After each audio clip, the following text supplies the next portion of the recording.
بسم الله الرحمن الرحيم.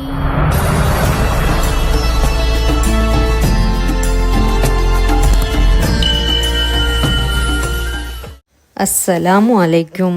நபி தாவூத் அலைஹிஸ்ஸலாம் அவர்கள் நாடாளும் மன்னராக அரசாண்டு வருகிறார்கள். ஒரு நாள் காலையில் ஒரு சமூகத்தவரின் ஆடுகள் வேறொருவனுடைய கதிர்கொளிக்கும் வயலில் மேய்ந்து நாசம் செய்து விடுகின்றன. வயலுக்கு சொந்தக்காரர் இது பற்றி மன்னரிடம் முறையிடுகிறார்.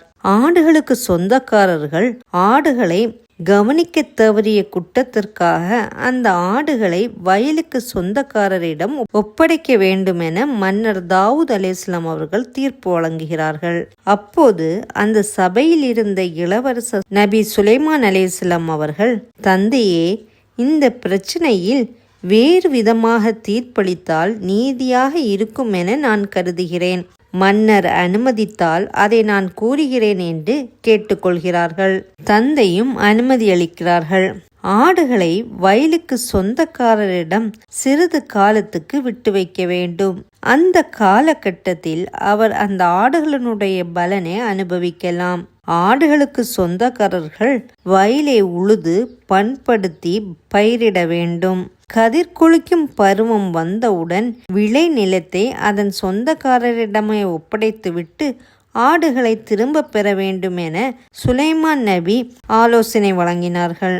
நபி தாவூத் அலைஹிஸ்ஸலாம் அவர்கள் தன்னுடைய மகனுடைய இந்த ஆலோசனையை வரவேற்று அதன்படி தீர்ப்பளிக்கிறார்கள். அல்லாஹ் சுப்ஹானஹு வ தஆலா இந்த சம்பவத்தை திருக்குர்ஆனில் இடம்பெற செய்கின்றான். இந்த சம்பவத்தின் மூலமாக நாம் நமக்கு கீழ் உள்ளவர்களிடமும் ஆலோசனை பெறுவது முறையான காரியம்தான் என்பதை நமக்கு தெரியப்படுத்துகின்றது.